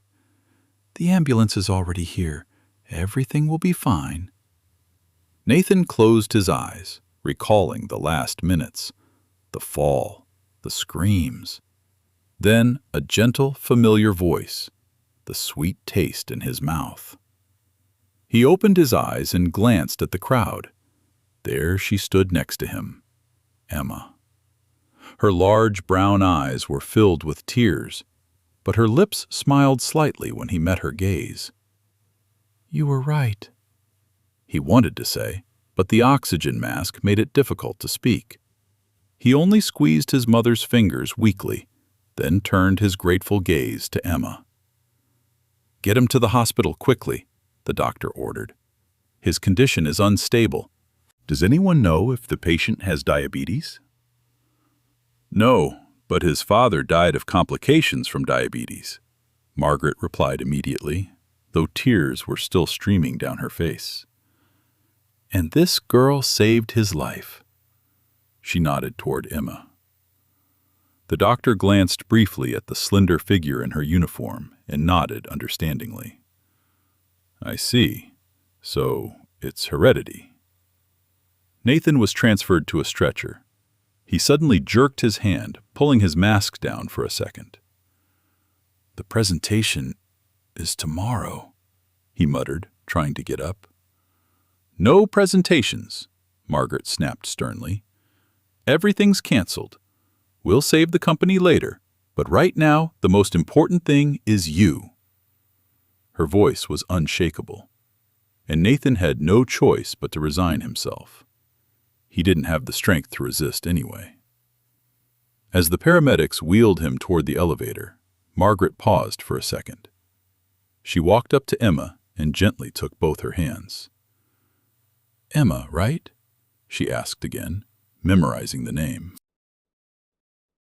Yes, Mom, the girl nodded. Thank you, Emma. Thank you for saving my son, Margaret Brooks said with emotion. Tears glistened in her eyes, but a warm, grateful smile spread across her face. Emma became embarrassed and, out of excitement, even tried to curtsy. No need to thank me. I only did what I had to. No, dear, Nathan's mother shook her head. You did what none of us were capable of. You actually saw him. Margaret squeezed Emma's hands again and followed the stretcher with her son, which was already being rolled into the elevator. The corridor was empty. The staff were huddled in groups, whispering excitedly. Everyone looked at Emma in amazement. A minute ago, she was a nobody to them, and now, a hero. The girl herself, however, was unmoved by the general attention. She sank tiredly to the floor, where Nathan had lain a moment earlier, and burst into tears, from nervous tension, fear, and relief, all at once. A few hours passed. The big presentation was, of course, canceled, citing Mr. Brooks's sudden hospitalization. Investors initially grumbled, but Mrs. Brooks quickly explained that health came first, and business could wait. And as soon as she received word that her son had recovered and was no longer in danger, she personally called every important guest, apologized, and announced the new event dates. Meanwhile, Emma listlessly cleared away the scattered papers and trash in Nathan's office. For the first time in 4 years of hard work away from home, she felt visible. Her co-workers from the cleaning company, hearing about the incident, texted her with words of support and admiration. A security guard gave her hot tea, and a mid-level manager even awkwardly patted her on the shoulder and said, "You're doing great, Ms. Carter." But all this praise pale in comparison to one thought. Nathan would live. He was in the doctor's hands, and now they would definitely force him to get treatment. Emma folded the bags filled with trash and straightened up wearily. It was already well past midnight, but she didn't go home. Her heart was pounding with anxiety. She wouldn't be able to sleep until she knew how he was. Besides, Margaret Brooks had asked her not to leave herself. She'd called around 2 a.m, apologized for being unable to leave the hospital, and asked Emma to wait for news in the office, in case she needed to relay anything urgently to the staff. Emma happily agreed. She sat by the window in the conference room, looking out at the endless lights of New York City at night, and pondered the incredible twists and turns of fate. Just yesterday, she'd considered herself fired and worthless. And today, she'd saved the life of the very man who'd taken her job, and in doing so, she'd given him back her. "It wasn't all in vain, Grandpa," she whispered into the void. She thought about her old man. Could his painful illness really have had such a higher meaning? After all, the knowledge he'd gained at such a bitter price had now helped save another, a young man full of strength, with his whole life ahead of him. Towards morning, the phone on her lap vibrated. Emma lifted the receiver to her ear. "Hello?" "Emma, hello. This is Margaret Brooks," came a polite, confident voice. It sounded tired, but happy. "The doctors confirmed Nathan has type 2 diabetes, which they believe has been developing for about a year without treatment. When they brought him in, his blood sugar was almost 0. Anything less and he'd be in a coma. But everything's fine now. They've raised his blood sugar, he's woken up and is feeling better." Emma closed her eyes and smiled. "God bless." "And you know, my dear," Nathan's mother suddenly switched to the informal "you." "The first thing he asked was, 'Where is Emma?'" The girl exhaled in confusion. "Is it true?" "Absolutely," Margaret laughed softly. "He didn't seem to believe you spent almost the entire night at work waiting for news." Emma felt embarrassed. She hadn't thought it would be noticeable. "I couldn't wait to see how he was," she answered simply. "I wouldn't have been able to go home." "That's what I told him," his mother said with a smile. "Listen, Emma, Nathan's going to be given a bunch of stuff now. Medications, insulin, everything will be explained. He asked me to tell you—" Margaret paused, choosing her words. Emma held her breath. "That he's infinitely grateful to you. That if it weren't for you, he would—" My mother's voice faltered, and she trailed off. "Basically, he wants to see you in person as soon as possible." Emma's cheeks flushed, but it was a good thing no one saw. She quickly changed the subject to business. "What should I do in the office before he gets back? I can clean it out, tidy it up." "Nothing special, dear," Margaret sighed. "Just get ready. Nathan's going to be in the hospital for at least another week. For the presentation, you know. He doesn't care now. And when he gets back," she chuckled, "I think big changes await you, Emma. Really big ones." After these mysterious words, she said goodbye and hung up. Emma looked at the now dark screen, perplexed. What did Mrs. Brooks mean? What other changes? Would Nathan really think of thanking her? But who cares? All that matters now is that he's alive and will recover. And then such a powerful wave of happiness washed over her that she couldn't help but laugh and cry at the same time, clutching the phone to her chest. In the empty office, in the middle of the night, Emma Carter's laughter and tears merged into one pure sound, the the sound of relief and joy.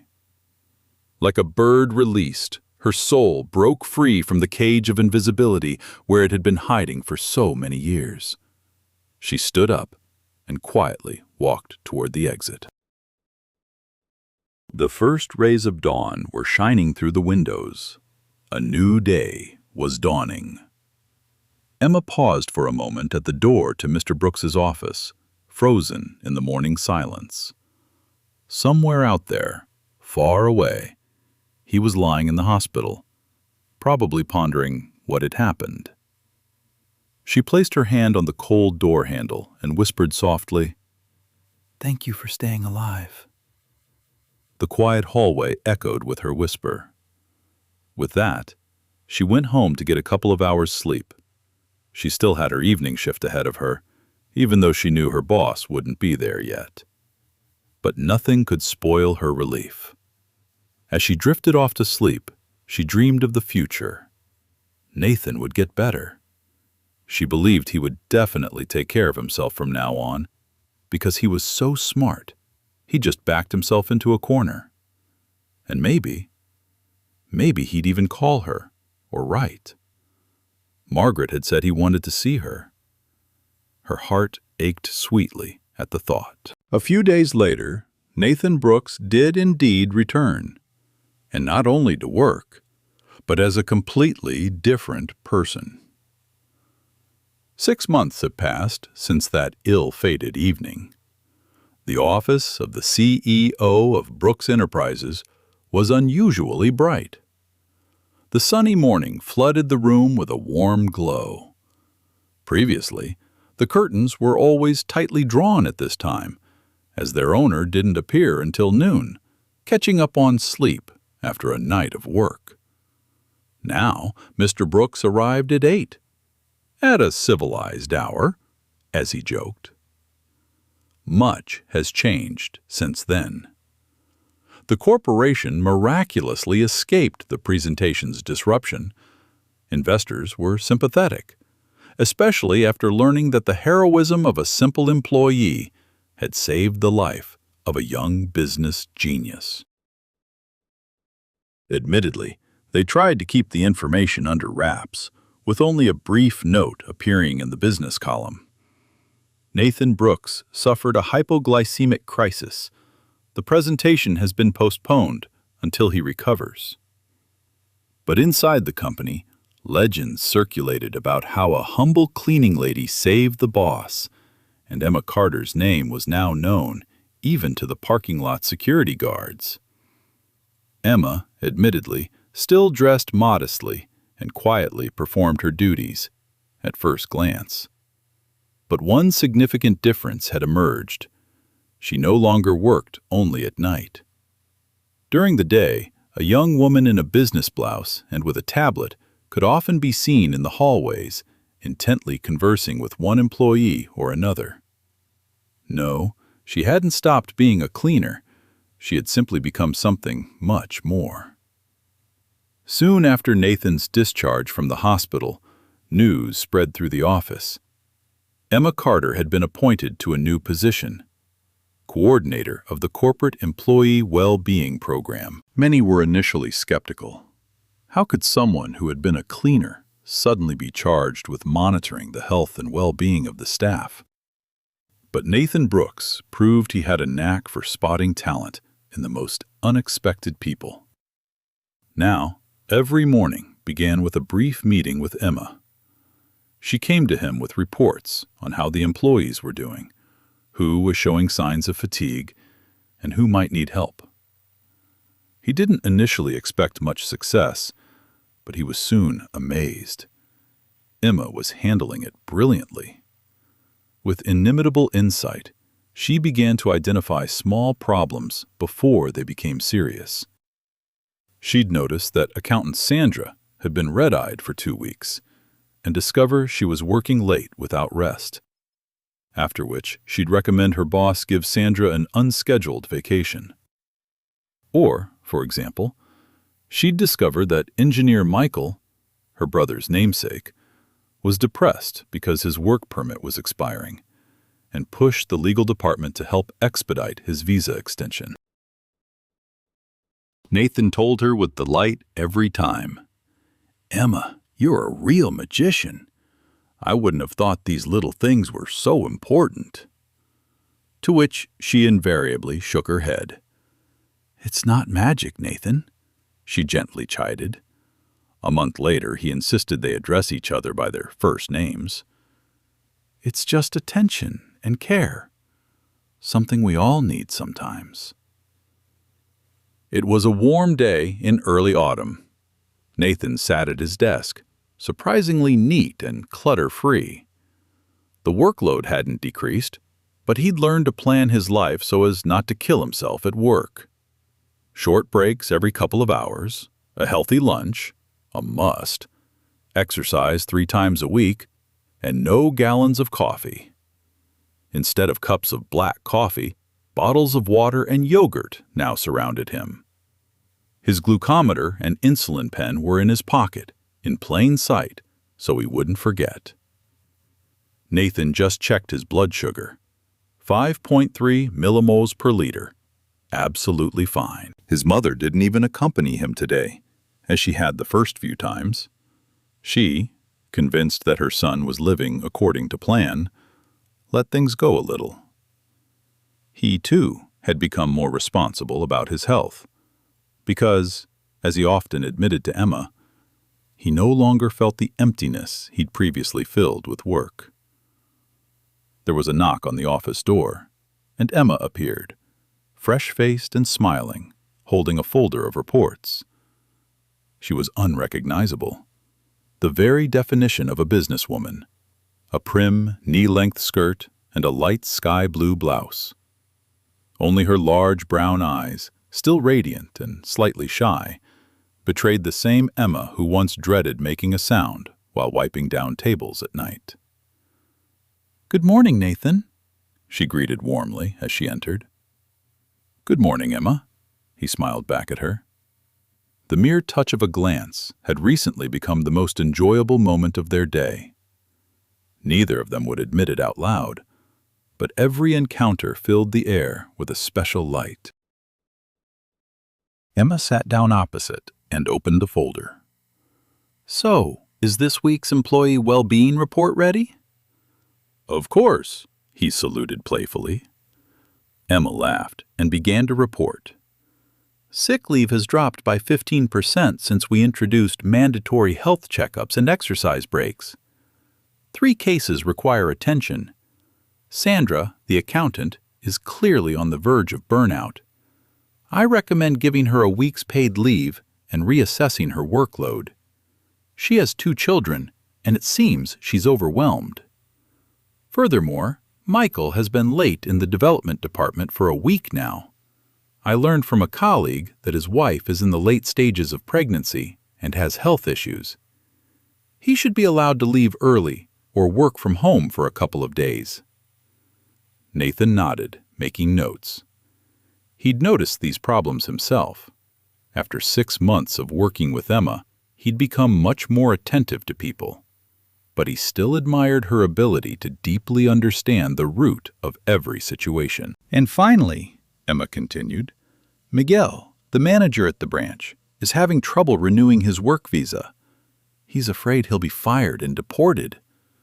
I've spoken to lawyers. They can help speed things up. All they need is your approval." "I approve of all 3 recommendations," Nathan said without hesitation. "It's strange. Before, I would have thought all this was trivial. But now—" He smiled and spread his hands. "Now you feel like your employees are almost like family?" Emma finished slyly for him. Nathan nodded in agreement, looking at her warmly. "Exactly," he replied softly. "And thank you for that. I used to think that any personal problems the staff might have were just a distraction. But now I understand.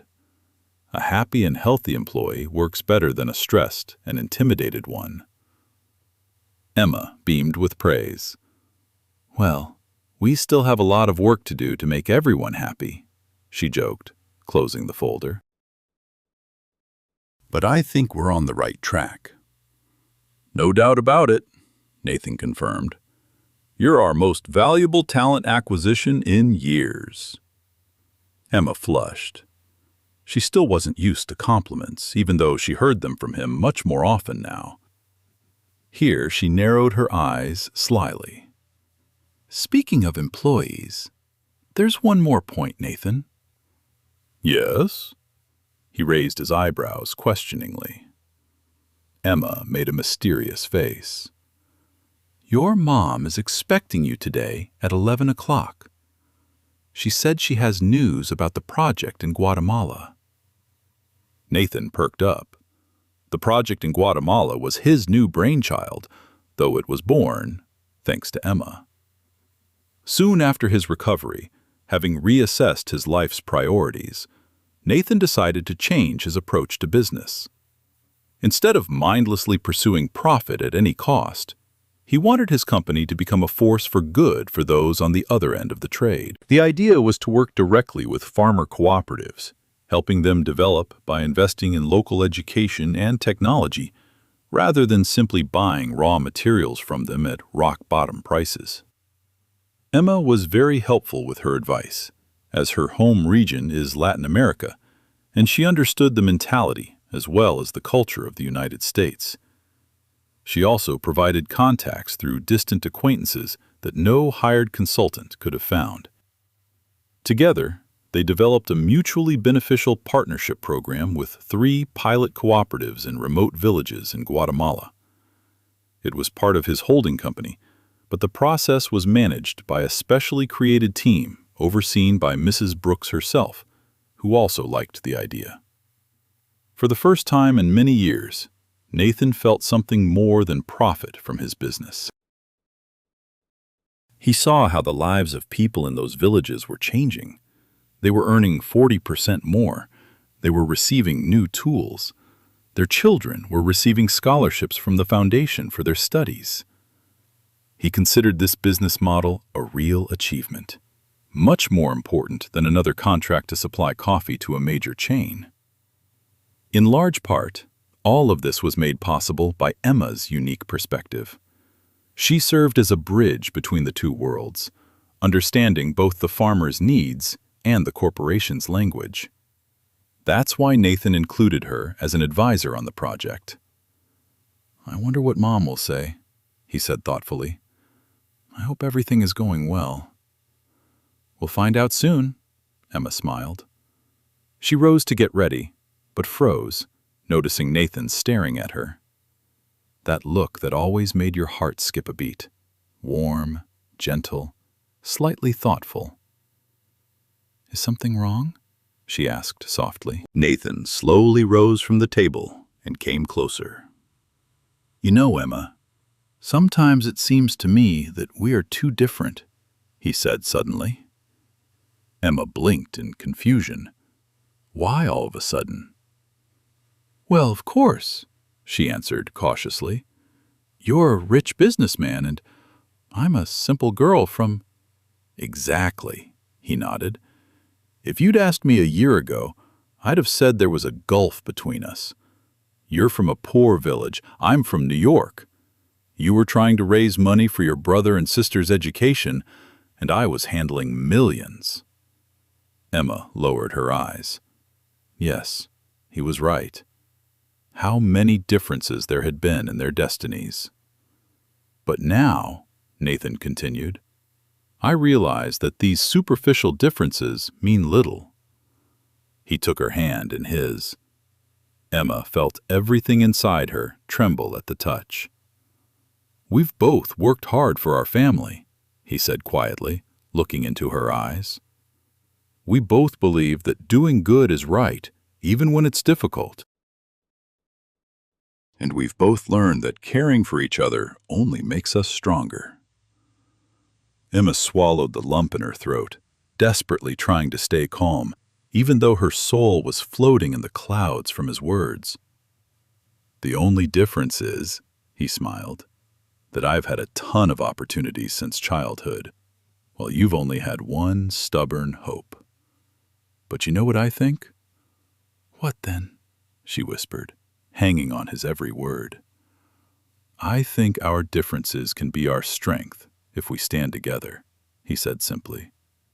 "You open my eyes to things I've never experienced, and I can help you achieve goals you once thought impossible."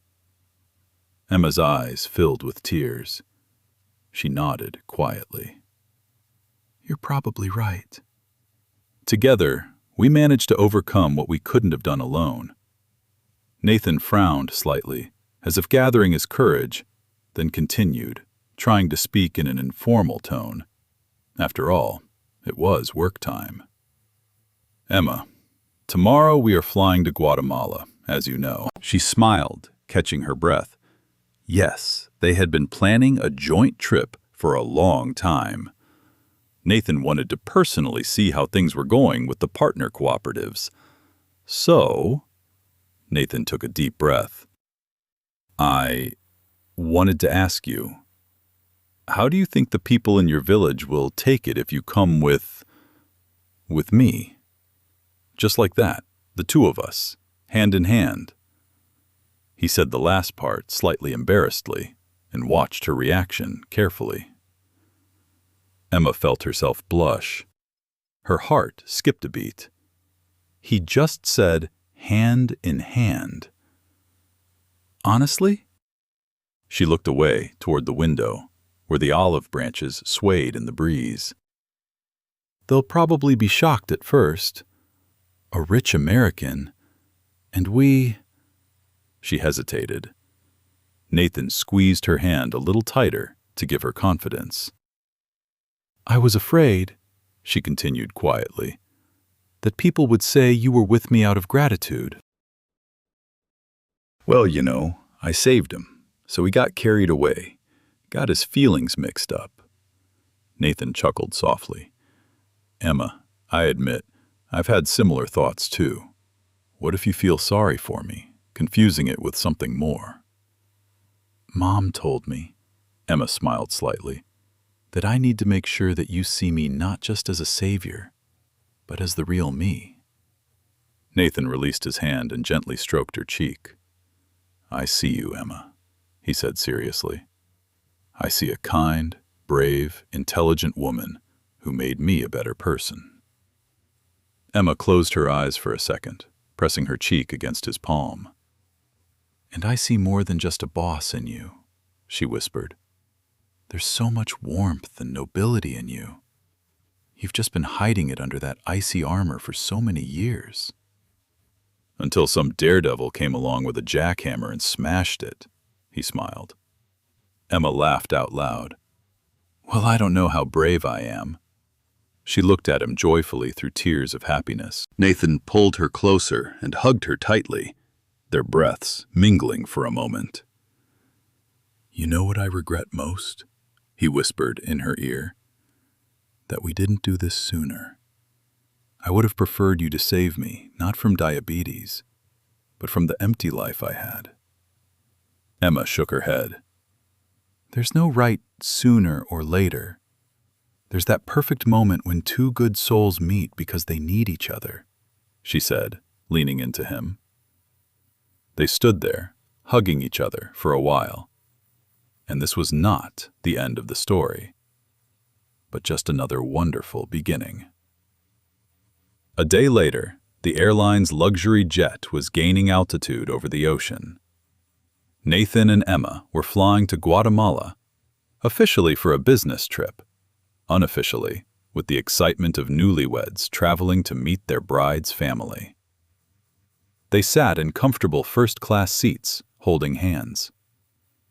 Outside, the sun was setting, painting the horizon pink and orange. You don't regret anything? Emma suddenly asked, watching the mountain peaks float by below them. Nathan looked at her in surprise. "What would I regret?" She shrugged, smiling. "That he's made his life more complicated. Everything used to be simple. Work, money, success.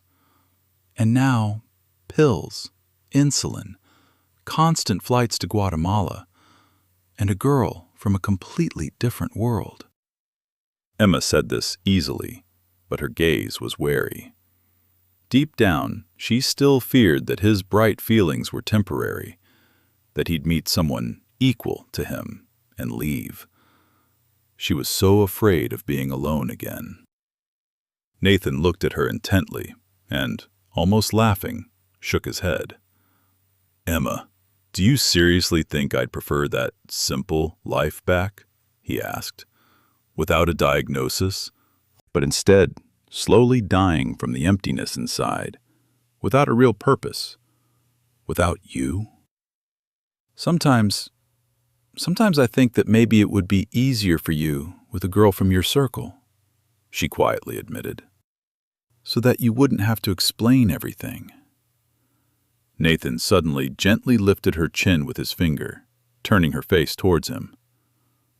"My old world was empty," he said softly, looking into her eyes, "though outwardly successful. What you and I have built together is far richer and more real. I wouldn't trade this beautiful complexity for any of that former simplicity." Emma smiled through sudden tears and squeezed his hand tightly. They spent the rest of the flight working. Luckily, they were able to do it effortlessly together. They laid out the cooperative reports. Emma commented on the social aspects. Nathan analyzed the growth figures. Their skills complemented each other perfectly. San Miguel Co-op's revenue grew 25% in the quarter, Nathan noted, scrolling through the spreadsheet. "Not bad. Because we finally convinced Don Roberto to use new drying methods," Emma laughed. "His coffee is now good enough for direct export." "What about transportation problems?" Nathan flipped through the next page. "Michael, my brother, and his friends from university developed a truck-sharing system," Emma said proudly. "It's cut costs by 30%. They'll present the idea at the meeting on Thursday." Nathan leaned back in his chair, shaking his head in admiration. "It's amazing how your family got involved in the project so quickly," he said. "Michael's already in his second year, but he plays a key role. And Caroline, even though she's busy with medical school, is also helping with the farmers' medical checkups." Emma beamed with praise for her family. "Nothing surprising," she smiled. "My family is no better or worse than any other, given real opportunities. They just have them now." Nathan looked at her thoughtfully. "Your family is special, Emma," he retorted quietly. "They raised a daughter like that. That means they're already unique." She shyly nudged him with her shoulder. "Stop it, you complimenter. Any family would have achieved so much if they weren't as needy as we were. Before, we only had to think about survival. And now, thanks to your company, they have the chance to dream and make their dreams come true." "Thanks to our company," he corrected softly, "which we made better together." Emma remained silent, but her eyes sparkled with love and pride. The plane landed in Guatemala City on Sunday evening. The airport was buzzing, a typical busy day. Emma automatically checked her boarding pass again. She still couldn't believe how many times she'd flown there and back over the past year. Previously, she couldn't even dream of plane tickets. But now, her passport was adorned with a dozen travel stamps. Nathan returned from the baggage carousel with their suitcases. They were both excited. A week of meetings, decisions lay ahead, and, finally, he would see her homeland with his own eyes. Doña Maria, Emma's mother, greeted them in the arrivals hall with her ever-radiant smile and a basket of homemade treats. She threw her arms around her daughter's neck, then gave Nathan an equally warm hug. "How is my second son?" she asked tenderly, feeling his shoulders as if checking his condition. Nathan kissed the woman on the cheek and replied happily, "Everything is fine, Doña Maria. My sugar levels are normal, I eat on schedule, and I sleep 8 hours, just like you told me to." Emma's mother laughed, playfully wagging her finger at him. "That's how it should be, good boy. You listen." Together, they loaded into a small SUV and headed towards the city of Quetzaltenango, home to Emma's hometown and the very cooperatives with which the company worked. The road wound through green hills and coffee plantations. Emma looked out the window. The familiar landscapes poignantly reminded her of her childhood and youth. How much pain she had endured leaving this land once upon a time. And what a joy it was to return here now, different, fulfilled, and with her loved one by her side. The car was alive with conversation. Doña Maria was sharing the latest news, and Nathan was listening attentively, occasionally asking questions. He already had a good grasp of the local customs. Thanks to Emma, he'd even learned a few phrases in the Mayan language, the quiche spoken by the elders in the villages. This had won him over incredibly when he first arrived. At first, the locals regarded Nathan as a miracle. A wealthy gringo, Margaret's son, arriving arm in arm with their fellow countrywoman, and so easygoing at that. But within a year, he became one of them. He respected their customs, tried to learn from them, and, most importantly, he came not to take, but to give. Such a thing was rare. Night fell unnoticed.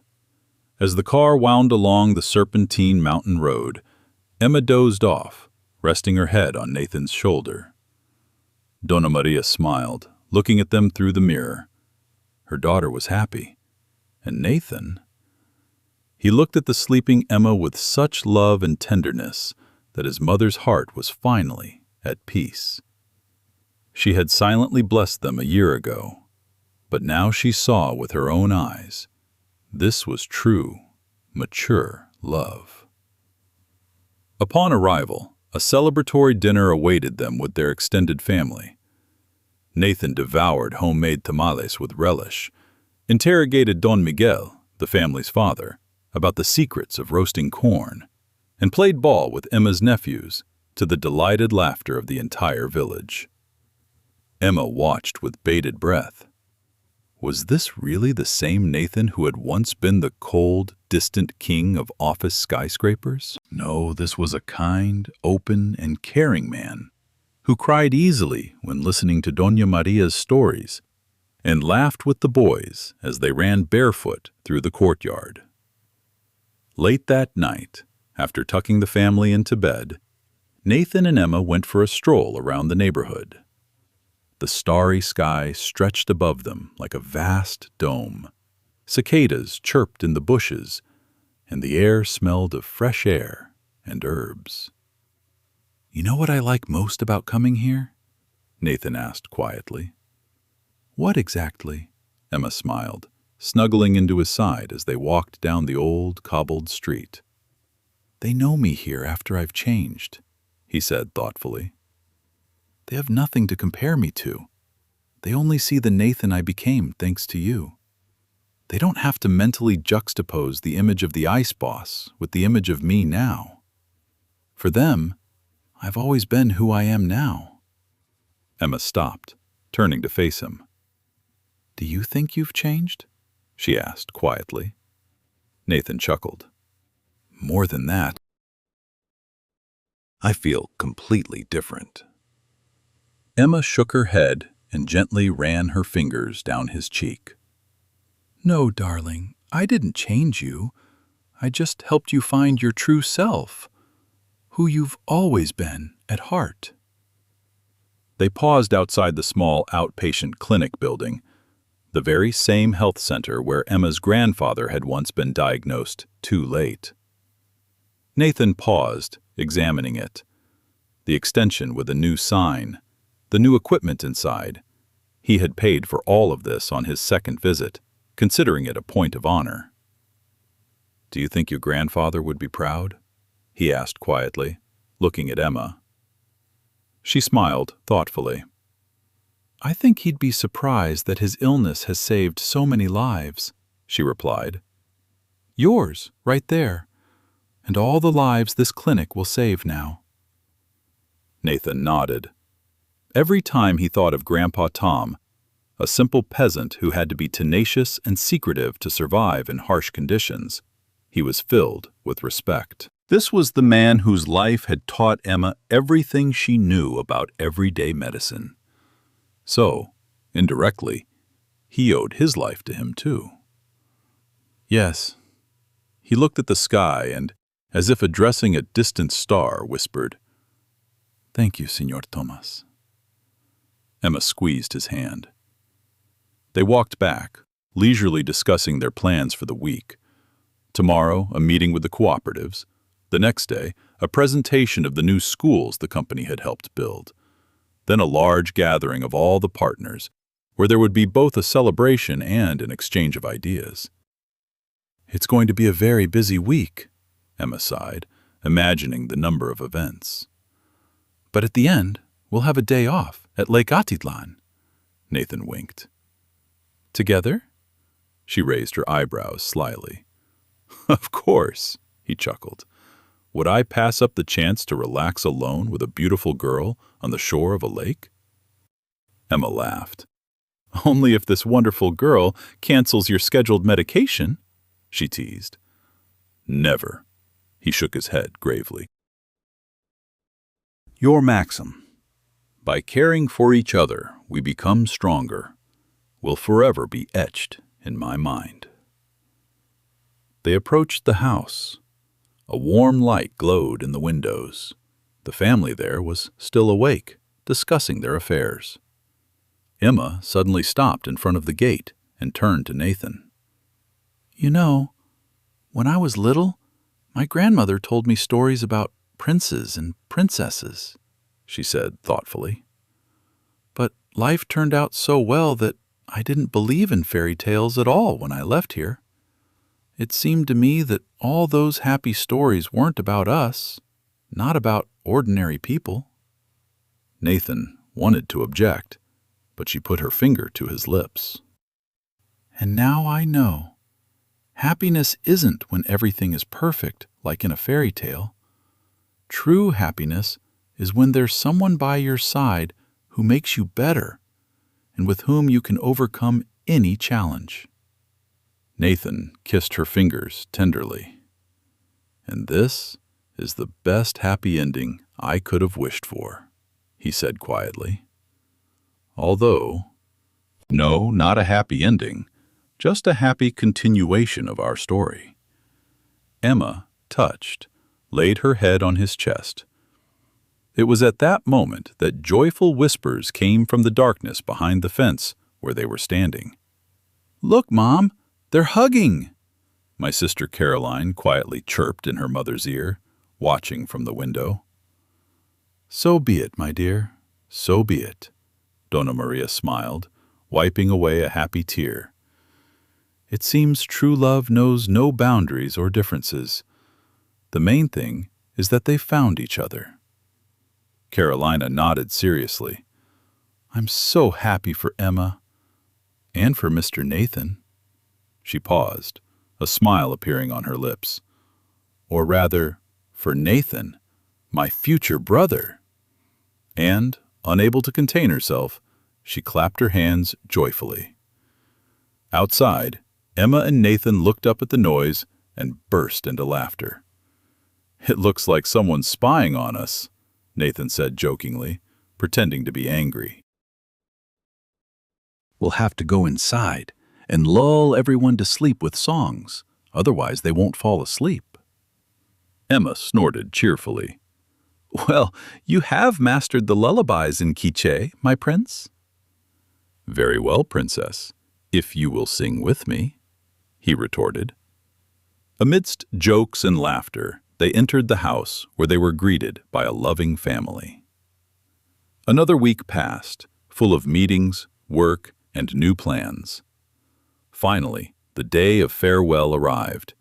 Leaving was a little sad, but a new chapter in their life together awaited them. At the Guatemala airport, Nathan and Emma sat in the waiting room, checking their tickets again. She'd flown many times before, but she still checked them nervously, a habit acquired over a year of such trips. Nathan handed her a cup of coffee. He had learned how to brew Guatemalan coffee the way she liked it.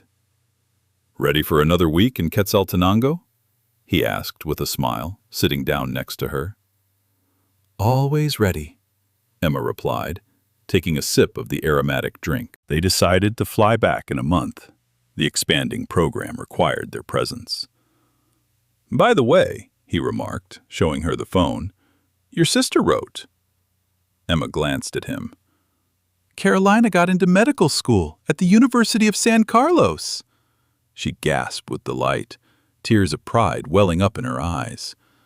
After all, Caroline was only 18. Not long ago, she'd been a 14-year-old girl dreaming of becoming a doctor.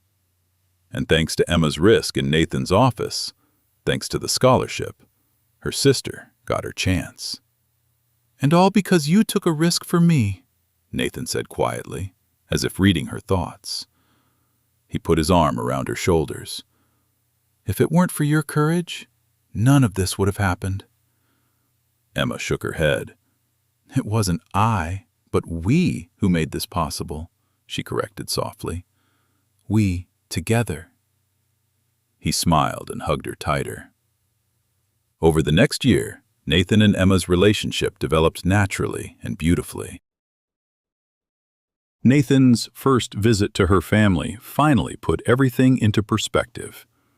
Yes, they loved each other. Yes, they were a couple. And the difference in their status meant nothing. Doña Maria, watching them together, saw a spark that couldn't be faked. So when, on their third visit, Nathan invited her to talk privately, she already knew what they were talking about, and she was thrilled. "Señora Maria," he began, as excited as a boy, "you know how much your daughter means to me. I wanted to ask your blessing. I love her more than life itself and want her to be my wife." The woman's eyes filled with tears of happiness. She even hugged him, forgetting all restraint. "Of course, son, of course," she laughed through her tears. "I've long considered you part of our family." "So?" Nathan exhaled. "Of course, yes," she confirmed, clapping him on the shoulder. "Just make sure you always take care of her. Not because she's my daughter, but because she's a miracle. But I know you understand that yourself." Nathan nodded enthusiastically. That same evening, before flying back to New York after another trip, Nathan proposed to Emma. It happened on board the plane. He'd thoughtfully reserved separate seats for them in the front row, asking the flight attendants not to disturb them. As the plane soared above the clouds, he pulled out a small box and, without a word, opened it. A sapphire ring set with small diamonds sparkled inside.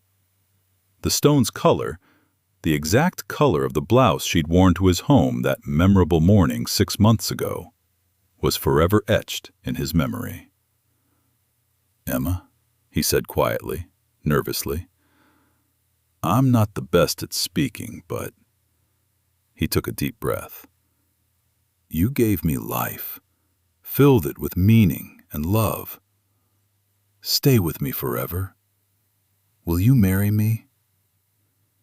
Tears silently streamed down her cheeks. She even forgot to close her mouth in amazement and happiness. After all, she had thought about it too, dreamed about it, but didn't dare to make a wish. Several passengers in the neighboring rows looked at her with interest. Someone even whispered, "Look, he's proposing." Emma heard nothing. The whole world had shrunk to the size of a blue sapphire in Nathan's loving eyes. "Yes, yes," she breathed out, smiling through her tears. "Of course, yes." The passengers cheered and clapped. Nathan slipped the ring onto her trembling finger and kissed her hand. Then, oblivious to the others, he leaned down and kissed her lips, gently, tenderly, forever. The flight attendants brought champagne. Even the pilot came out to congratulate them upon learning of the occasion. They flew the rest of the way as if on the wings of love, and not even a little turbulence could dampen their joy. Upon their return, a whole host of chores awaited them. Wedding preparations juggled with work. But then Mrs. Margaret stepped in. She took on the lion's share of the organization so as not to distract them too much. They decided to keep the celebration modest, only family and close friends, both in New York and Guatemala. The wedding took place exactly 1 year after the night Emma saved Nathan, as if symbolically beginning a new cycle. It took place in Guatemala, on a beautiful lakeshore, at sunset. Emma wore a delicate white dress with hand embroidery, and Nathan's suit was made by a local tailor with a pattern added to the lapels. They combined two cultures in their attire, just as they did in life. Everyone cried and laughed as they exchanged vows. Nathan vowed to always listen to her health advice, and Emma vowed to always be honest with him, even if the truth might hurt. These words meant more to them than any classic vow. Another 6 months passed. Today their plane took off again, not from Guatemala, but back to New York. They sat next to each other, already as husband and wife, and made plans for the near future. "After we get back, we have a meeting with our Japanese partners on Tuesday," Nathan said, looking through the calendar on his laptop. "Then there's your presentation on the new early intervention protocol, remember?" Emma looked up from the magazine and smiled. "I remember, of course. We've already had 2 employees take advantage of this scheme and avoid burnout in time. How could I forget?" Nathan leaned back and said proudly, "See? Your legacy grows. You not only saved my life, but you created a system that will save countless more." She reached out and touched his cheek. "Our legacy, my love. We did this together." The plane gained altitude, and beneath them lay their native Guatemalan mountains, coffee plantations, and thriving villages where they had invested so much effort, and where they were happy. Emma looked down, bidding farewell to these views for a while. This was where she had worked in her youth. This was where she had first packed her suitcase, leaving to seek a better life. Now these places were thriving thanks to their project, and her family finally found hope for the future. Michael would become an agricultural engineer, Caroline a doctor, and her mother was no longer poor, even helping other widows, just as she had once been. Emma looked ahead, somewhere far away, beyond the horizon, where new projects awaited them, maybe in other countries, somewhere new cooperatives that she and Nathan planned to integrate into the program. Ahead lay work in the office, where she would continue to develop employee well-being. She knew it would bear fruit. And perhaps, someday, a new personal chapter loomed ahead. Their children? Emma smiled, imagining what a wonderful father Nathan would be, caring, wise, and loving. Finally, she turned to him. Nathan sat next to her, checking his glucose levels with a discipline he hadn't broken for over a year. Satisfied that everything was fine, he put the device away and returned to his financial reports, which, out of habit, he couldn't help but take on the flight. Emma gently touched his hand. He immediately put the papers down and smiled at her. The gesture conveyed more love and attention than all the actions in the world combined. They looked at each other, and it was clear without words. Balance had been found. Both continued to grow, both personally and professionally, but now, together, shoulder to shoulder, building a strong alliance based on respect, honesty, and support. This story is not a fairy tale in which all problems disappear with the wave of a magic wand. No, Nathan and Emma still faced cultural differences, the difficult balancing of two intense careers, and the usual challenges of life. But they learned that true love doesn't eliminate problems, but rather helps them face them head-on, with honesty, courage, and faith in each other. The final shot of this chapter of their lives. They are sitting next to each other on a plane. He quietly explains a complex financial report to her in simple terms, and she teaches him funny Mayan phrases she learned from her elders.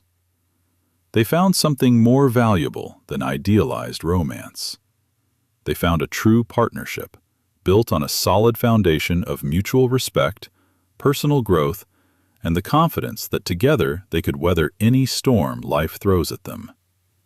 After all, Emma didn't just spot the symptoms everyone else missed and save a millionaire's life. She also saved her own destiny, and together they built something beautiful and enduring on the ruins of their former selves. And this story doesn't end there. It continues to blossom with each passing day, proving that genuine kindness and courage can work true miracles. If you liked this story, please leave your thoughts in the comments and give the video a like. Don't forget to subscribe to the channel and hit the bell. See you next time.